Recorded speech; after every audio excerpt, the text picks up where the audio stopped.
మీ ఇంటి తలుపులు క్లోజ్ అయి ఉన్నాయి. ఎదురుగా ఏ పోలీస్ అధికారి లేరు. కనీసం మీ ఇంటి గుమ్మం వద్ద జీప్ ఆగిన శబ్దం కూడా వినిపించలేదు. కానీ మీరు బందీ అయ్యారు. మీరు ఖైదీగా మారారు.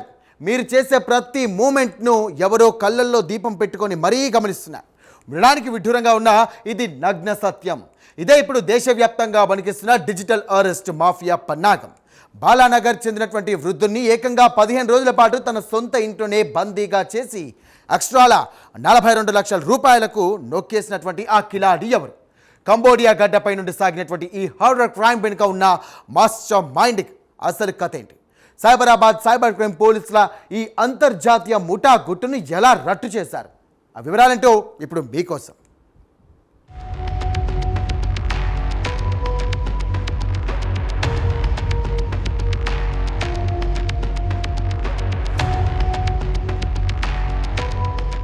కంబోడియా గడ్డపై కూర్చొని తెలుగు రాష్ట్రాలను వణికించిన ఆ సైబర్ కిలాడి ఆట కట్టించారు సైబరాబాద్ పోలీసులు. విదేశాల్లో ఉంటూ డిజిటల్ అరెస్టు దందాను నడిపిస్తున్న గజర్ల అవినాష్ ను ఎట్టకేలకు శంషాబాద్ ఎయిర్పోర్ట్ లో మడతపెట్టారు. అసలు ఈ అంతర్జాతీయ ముఠా వేట ఎక్కడ మొదలైంది? జనవరి నెలలో బాలానగర్ వృద్ధుడు సదానందంకు వచ్చిన ఆ ఒక్క ఫోన్ కాల్ ఆయన జీవితాన్ని ఎలా తలకిందులు చేస్తుంది?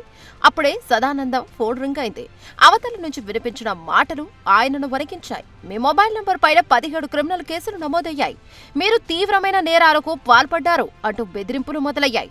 పోలీసుల పేరు వింటేనే సామాన్యులు భయపడతారు. అలాంటిది ఏకంగా 17 కేసులంటే ఆ వృద్ధుడు ప్రాణాలు అరచేతిలో పెట్టుకున్నాడు.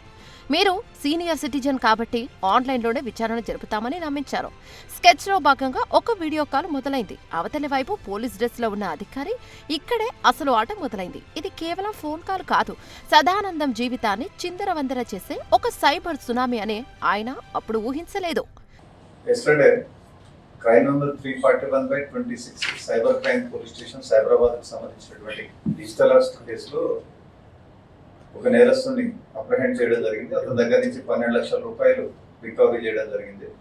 ఇది ఈ డిజిటల్ అరెస్ట్ సదానందం అని చెప్పేసి ఒక సీనియర్ సిటిజన్ బాలానగర్కు సంబంధించినటువంటి వ్యక్తిని దాదాపు 15 రోజుల పాటు డిజిటల్ అరెస్ట్లో ఉంచి 42 lakh రూపీస్ 4 మ్యూల్ అకౌంట్స్కి ట్రాన్స్ఫర్ చేయించుకున్నారు. ఈ అవినాష్ అనే అతను, ఇప్పుడు అరెస్ట్ అయిన వ్యక్తి ఎవరైతే ఉన్నారో అతని డీటెయిల్స్ అవినాష్. ఈ అవినాష్ అనే అతను డాటా ఎంట్రీ కోసం కాంబోడియా ఉద్యోగానికి వెళ్ళాడు. అక్కడికి వెళ్ళిన తర్వాత ఫస్ట్ ఫోర్స్ ద్వారా ఈ ఫ్రాడ్లోకి ఎంటర్ అయినాడు. ఈ కాల్ సెంటర్లో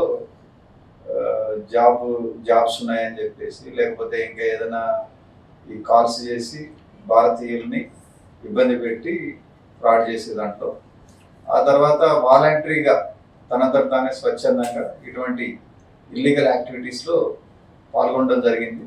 ఇదే క్రమం లోపల జనవరి ఈ ఇయర్లో 2026లో జనవరిలో సదానందం అనే అతనికి కాల్ చేసి ఫస్ట్ ఇట్లా మీ అకౌంట్, మీ ఫోన్ నెంబర్ ఏదైతే ఉందో ఆ ఫోన్ నెంబర్ మీ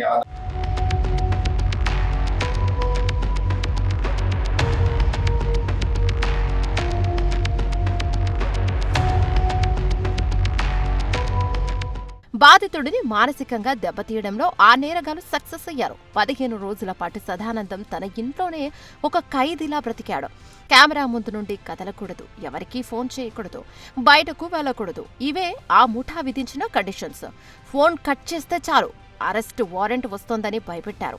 ఈ 15 రోజుల్లో ఆయనను నిరంతరం గమనిస్తూ విచారణ పేరుతో వేధించారు. చివరకు ఈ కేసుల నుండి బయటపడాలంటే డబ్బులు చెల్లించక తప్పదని ఆర్డర్ వేశారు. భయంతో వణికిపోయిన ఆ వృద్ధుడు తన జీవితకాల సంపాదన అంతా ఆ కిలాడిలా పరం చేశాడు. 4 వేరువేరు మ్యూల్ అకౌంట్లోకి ఏకంగా 42 లక్షల రూపాయలను ట్రాన్స్ఫర్ చేయించుకున్నారు. కంబోడియాలో కూర్చొని ఇక్కడ హైదరాబాద్లో ఉన్న ఒక వ్యక్తిని తన ఇంట్లోనే బందీగా మార్చిన ఈ నేరగాల స్టైల్ చూస్తుంటే ఒళ్ళు గగ్గురు పొడుస్తోంది.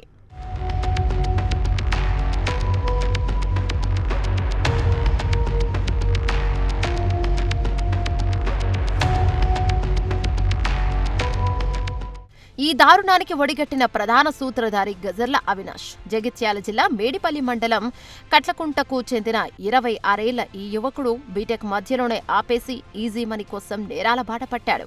2024లో డేటా ఎంట్రీ ఉద్యోగం కోసమని కంబోడియా వెళ్లిన అవినాష్ అక్కడ తొలుత సైబర్ ముఠా చేతిలో చిక్కుకున్నాడు. కానీ త్వరగానే ఆ ముఠా టెక్నిక్స్ ను నేర్చుకుని తానే స్వయంగా ఒక నెట్వర్క్స్ ను ఏర్పాటు చేసుకున్నాడు. ఖతార్లో ఉన్న శశి అనే వ్యక్తితో చేతులు కలిపి ఆంధ్రప్రదేశ్, తెలంగాణలోని యువకులను ఏజెంట్లుగా మార్చుకున్నాడు. కేవలం 15 రోజుల్లోనే తన తండ్రి అకౌంట్కు 16 లక్షల రూపాయలు పంపించాడంటే ఈ దోపిడీ ఏ స్థాయిలో సాగిందో అర్థం చేసుకోవచ్చు. విదేశీ గడ్డపై ఉంటూనే స్వదేశీయుల రక్తం తాగే ఈ కిలాడి నేర ప్రస్థానం వింటే పోలీసులు సైతం ముక్కున వేలేసుకున్నారు.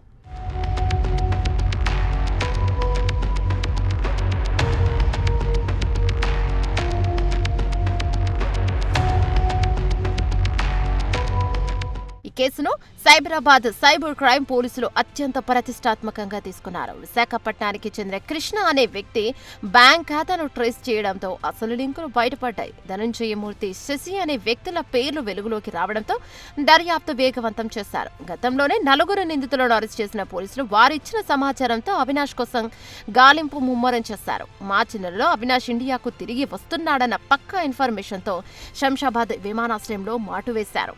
ఫ్లైట్ దిగిన వెంటనే చుట్టుముట్టి అత్యంత చాకచక్యంగా అతడిని అదుపులోకి తీసుకున్నారు. డిజిటల్ అరెస్టు కేసుల్లో నిందితుడిని పట్టుకోవడమే కాకుండా నేరుగా 12 లక్షల రూపాయల నగదును సీజ్ చేయడం దేశంలోనే ఇదే మొదటిసారి కావడం విశేషం.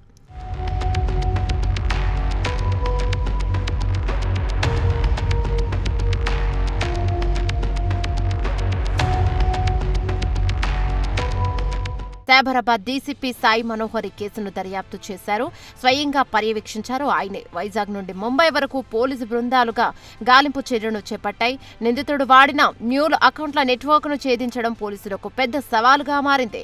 అయితే టెక్నాలజీని ఉపయోగించి నిందితుడి కదలికలను ట్రాక్ చేసిన పోలీసులు చివరకు శంషాబాద్ ఎయిర్పోర్ట్లో అతడి ఆట కట్టించారు. అవినాష్ వద్ద నుండి నగదుతో పాటు పాస్పోర్ట్, సెల్ ఫోన్ స్వాధీనం చేసుకున్నారు. అంతర్జాతీయ సైబర్ మాఫియాతో అతడికి ఉన్న సంబంధాలపై పోలీసులు ప్రస్తుతం లోతైన విచారణను జరుపుతున్నారు.